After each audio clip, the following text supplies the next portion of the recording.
Hey guys, we are here for my first ever review of Love and Marriage Huntsville. Now, let's be clear. I don't know if I'm going to call this a review or more of a rant.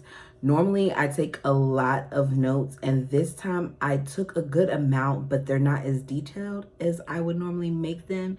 And it's because I'm primarily reviewing this show because of how upset I got when watching a clip that I saw online. So I decided today, you know what? Let me try something different and let me review this show.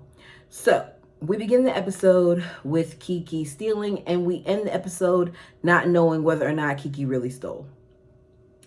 We see Tiffany, and we find out that she has had baby Ace, and Mel is there to come and visit. She keeps letting it be known that Mel is the first person to see baby Ace, and I'm guessing it's from the group because I would think that maybe some of their family may have seen the baby.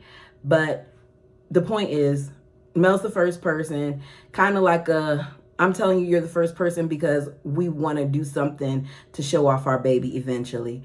Mel asks Tiffany how she's feeling, and for some reason, rather than saying how she's feeling about the baby and her birth and everything, she wants to talk about how she's feeling about Keke. Basically, she feels that Keke is problematic as far as the group is concerned, and that Keke could mess up their brand. She's like, Mel, you're always talking about a brand this and a brand that, and I don't know if I want to associate with her because she could mess up my brand. And much like Tisha and Kimmy and some of the other ladies further on in the episode, I don't really know what Tiffany's brand is, but she's worried about it being messed up. Mel gives her the best advice that she could give her, which is like, if you feel like it's a bad look for you or if it's going to mess up your brand, then you can stay away from her. In confessional, Mel says, like, we don't really know the full story, and she doesn't understand what happened to being found innocent until proven guilty. But, you know, that's not how it works out here. But anyways, we then go to Marceau. We see he's at Black, and Courtney, Stormy's husband, pops up on Marceau and gets straight to the point about asking about the Black Expo. He said he didn't like him trying to confront her about the money that was owed. You guys, I'll be honest. I can see both sides of this. Should Courtney have addressed Marceau? Yes. But Stormy really did put a battery in her husband's back. Yes, he was wrong. He should have never came to you. He initially didn't want to come to you and ask you for the $100. He wanted Tisha to do it, but Tisha didn't want to do it because honestly, I feel like Tisha's timid when it comes to certain things, and one of those things was that money, because we saw the whole exchange with them at the event when being asked about, like, did you get your money from Stormy? So Courtney basically brings up a good point about how, you know, you approach women differently than you approach men, and that you need to stay out of women's business. And Marceau, being the shady individual that he is, says, I find it interesting that you want me to stay out of the women's business when you're in a business that caters to women. Now, sir, you were right. The business does cater to women. However, men can use some hair things as well. And I am a person who has used Stormy's brand, and I will be completely transparent. In the beginning, I loved it. I saw a major difference in my hair. I saw my hair thickening back up. I love the shampoo. I love the conditioner. I still stand by those products. The hair growth oil, I'm not really a fan of it. I stopped using it. I don't feel like it's the same as it was, but I still do purchase her conditioner and her shampoo, and it works really well and it smells really good. So yeah, back to what I was saying. You tried to shade him by saying that he's in women's business, but isn't your wife trying to do this business too, with the guise of putting your children's label on it? And aren't you going to at some point have a part in that, or are you just leaving it all to Tisha? say what you want to say about Courtney and Stormy. They do have a multi-million-dollar business. So women's business or not, is doing what it needs to do, and you might want to use some of the products yourself. Marceau thinks that he's owed an apology. Courtney's laughing and saying, "You're not going to get an apology." He gives him the $100 and also gives the person behind the bar a tip of $100, I believe, as well, too. We then get to Kimmy going to Tisha's house, where they talk about the dumb move that Tisha and her husband have made because they're renovating the home that they were currently in, still haven't done anything to the property that they wanted Kimmy and her husband to also move to, and they're now renting an apartment while they're doing the renovations in their current home. It sounds like they bit off more than they could chew. I understand what they wanted to do, but by the time you all at this rate finish doing that home, your children, for the most part, your son looks like he's not even going to get to enjoy it because he's probably going to be school age. It's just, yeah, a waste of time. Kimmy's treatment is over, and she's letting Tisha know that she's done with everything. Tisha then says that she's still mad at Stormy and Tiffany. They don't know what Tiffany does, and Tisha says she don't understand why Tiffany felt the need to be so included because she's not a part of the comeback group.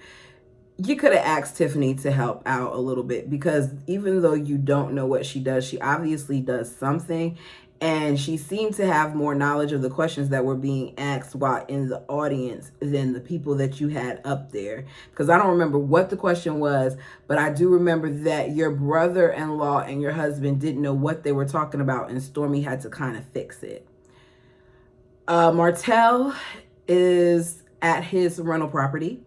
Chris comes over to talk to him. We find out that Martell is building a house that's not too far away from, I guess it's a daycare facility that Chris and his family owns. Chris says that the last time he talked to Martell was when he talked to him about being subpoenaed. Chris lets us know that he didn't like it because he told Martell from the very beginning that he did not want to be put in the middle. Martell then gives his whole spiel about how he didn't want them to take sides. He just wanted them to tell the truth, and that's a lie. You were on camera talking to your mother, saying that you were upset because your mother didn't say the things that you wanted her to say, saying that she didn't do her job while she was on the witness stand. You also at some point said that you were upset with Chris and them as well. So you did have certain things that you wanted them to say, even though you're trying to push this narrative as though that's not what it was. Chris lets him know that the house once again will be sold. He told him like 45 days ago that he needs to be out within 30 days. And that clip kind of confused me because they showed us something that was like 8 to 6 months before, where Martell was admitting that he knew that the house was going to be sold. So what's taking you so long to get out? How much more time do you expect for this man to give him? At the end of the day, that's his business, regardless if you're his friend or not. Chris says that you knew from the very beginning what this was, that you're a month-to-month lease, and that the owners can ask you to vacate at any time. Martell says, you can't kick me and my kids out. Sir, don't try to throw your kids in here, because you don't have your kids every single day. You have them 1 week on, 1 week off. And if it really comes down to it and you can't find a home, go to your mama's house. Because for some reason, your mother has been able to maintain her home, but you have not been able to maintain a home since Mel left you. Where am I at on my notes? He wants another 90 days. Go get an apartment. If you can't get a place, rent a home, get an apartment. You're trying to keep up with the Joneses, and it seems like you don't have a Jones budget. other than this show, is INS Wine helping you? Is the children's book helping you? I don't think you're making the type of money that you were accustomed to making. All right, y'all. I gotta take a deep breath because this is where I get mad. This is what made me want to do this review in the first place. We see Kimmy and Maurice riding bikes and talking about the ladies. He says that he doesn't understand why Stormy and Tiffany them are so upset because unlike other people, Tisha has done something for the community and they can do it too. And I don't understand exactly what Tisha did for the community. What did this event do for the community? Because it seemed like it was just a vendor thing. We saw that little clip of them on stage, and yes, we're not shown everything, but the idea is to show us the highlights of what was discussed, and what was shown didn't teach me anything. I didn't learn anything from the 5-minute clip that we got. So what did the people gain when majority of the people who were sitting on the panel just seemed to be winging it? Maurice said that they paid a fee also, so he doesn't really understand why Stormy is upset about the fee. And Kimmy says that she didn't think that they should have to pay a fee. Now, Kimmy, why didn't you say that when you were sitting there at the restaurant? Why didn't you say then when you found out that you don't think that there should have been a fee? Did Kimmy say that? Am I forgetting, you guys? It's been a long time since I've watched because we had a good break. But did Kimmy say that in front of Tisha? Did she say that to Tisha at the house? I don't think she did. Either way, Kimmy felt like they shouldn't have been paying that money. She then adds that initially when the vendors came in, the vendors weren't being charged anything. That it wasn't until they saw how many vendors were responding that they then started to ask for a vendor fee.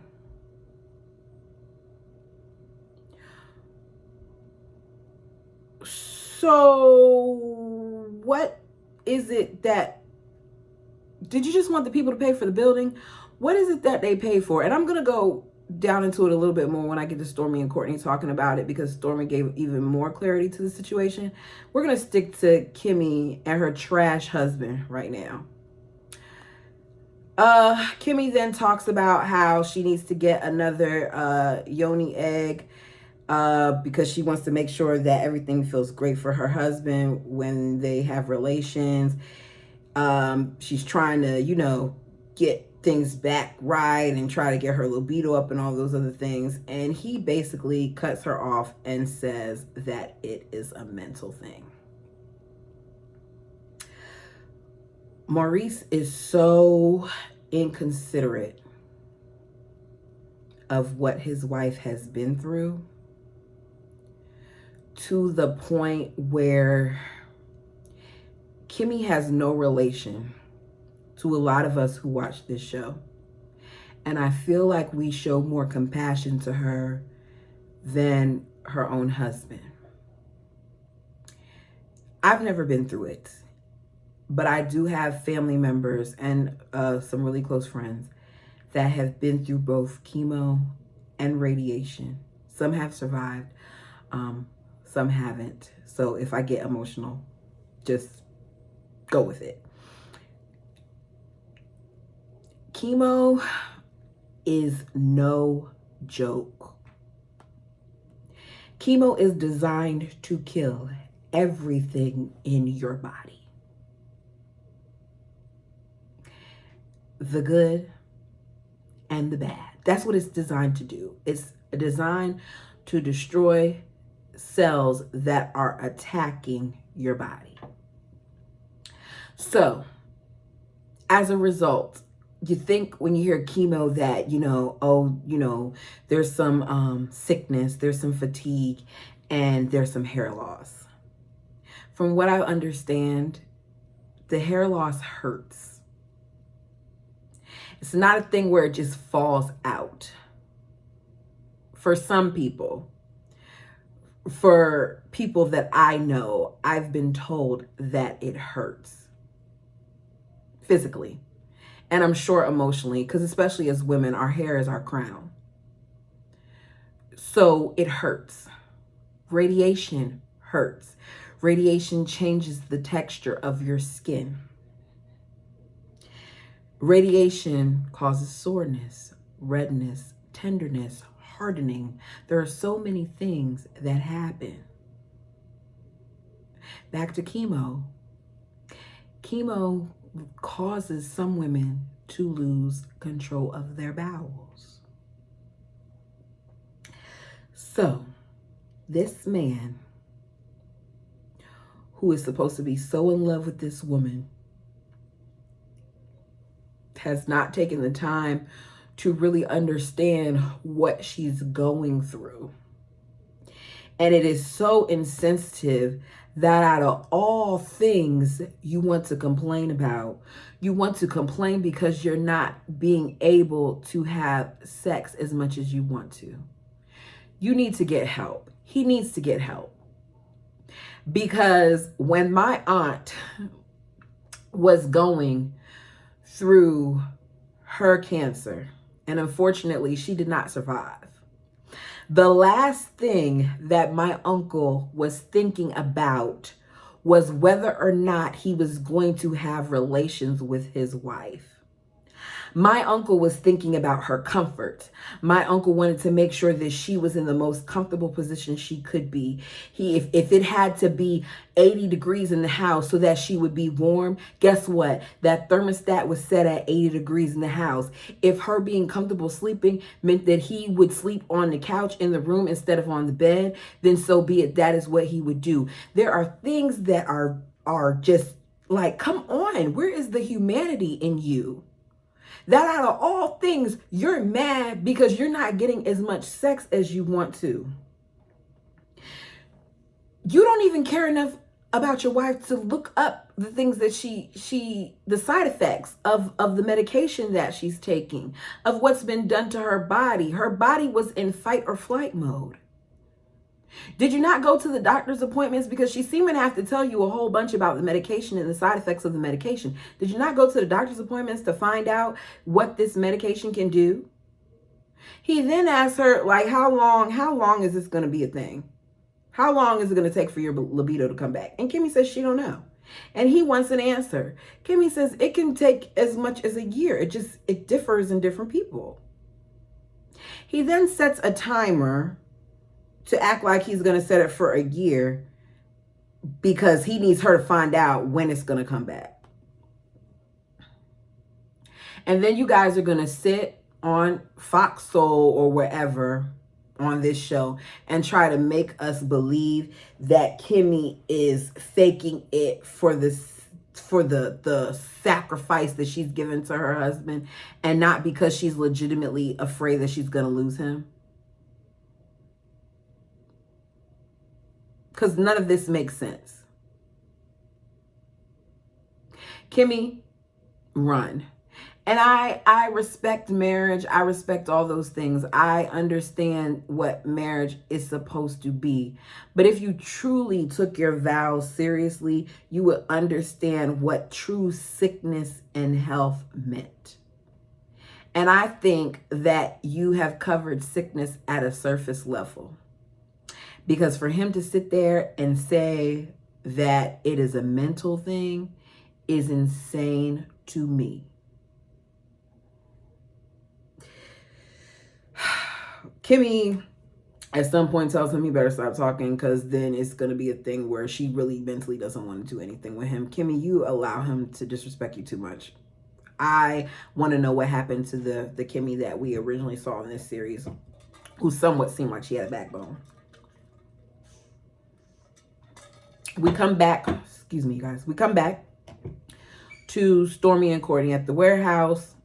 She's letting it be known that she's managed to decrease her shipping window. Now she's falling into 3 to 5 days, and she eventually wants to get it 1 to 3 days. I think that would be really, really good for you because I know at one point when you had all them Black Friday sales, I was waiting. Now, don't get it twisted. I didn't complain because the product, she had it on sale for $5. So I bought a bunch of them. the shampoo and conditioner that I was telling you about. But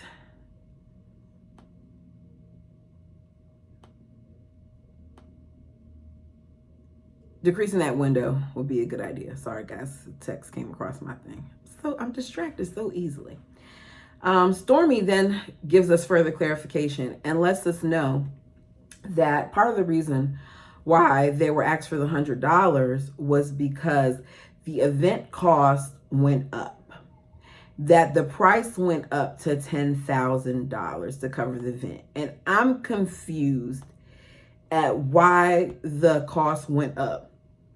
I want to know what they initially thought that they were paying, because venues are not raising the price on you for their venue. Most of them will make you sign some form of contract or something of that sort, and they expect a down payment and then payment in full by the date. Different ones do different things, but the point is, you know ahead of time, if you utilize this space, this is how much you're going to pay. So did it cost more because you had more bodies put in there, or did it cost more because you guys saw Stormy's arch with her balloons and all those other things and decided that you had to go and do more? Because we heard from Kimmy earlier that there was no food or anything like that. So did those balloons that your husband was complaining about you paying thousands of dollars for, is that part of the $10,000?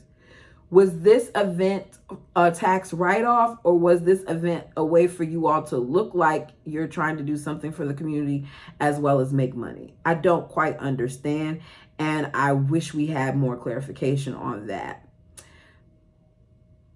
Stormy then brings up the point that Tisha did agree with what she was saying when Marceau was talking to her at the event, but then the next day when they had lunch, she switched it up. And I'm going to tell you what happened, Stormy. What happened was Tisha went home and he fussed at her for not having his back.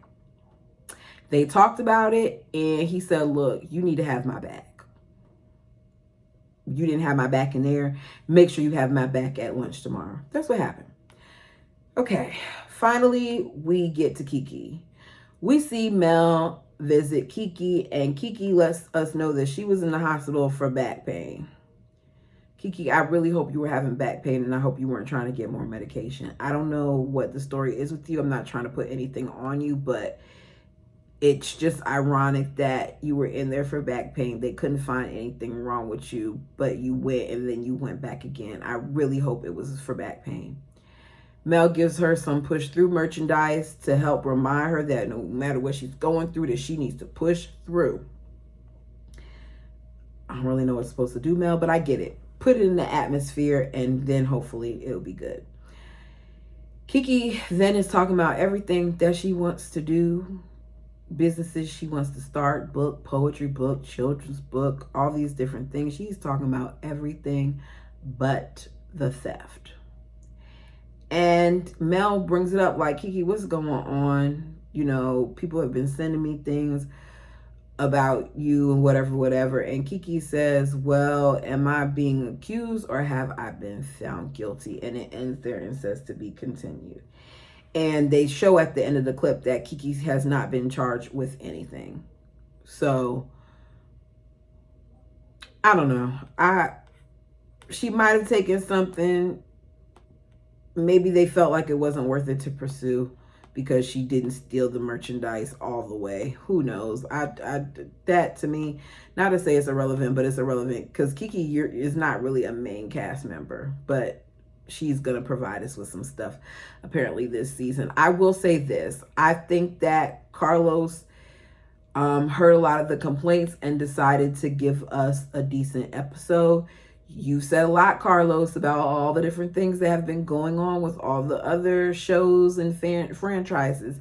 So you really need to come with the heat. And I think based on what we're seeing for the preview, that this is going to get good. So I hope you all like this rant, review, recap, whatever we're calling it. Let me know what you thought. If you're not a member of my channel, go ahead and join. If you don't want to join, just hit the like button. Comment down below. Let me know your thoughts. Should I continue reviewing this? I'm going to try. I'm going to try and stick with it, at least for the remainder of this season, and see how it goes. Until next time.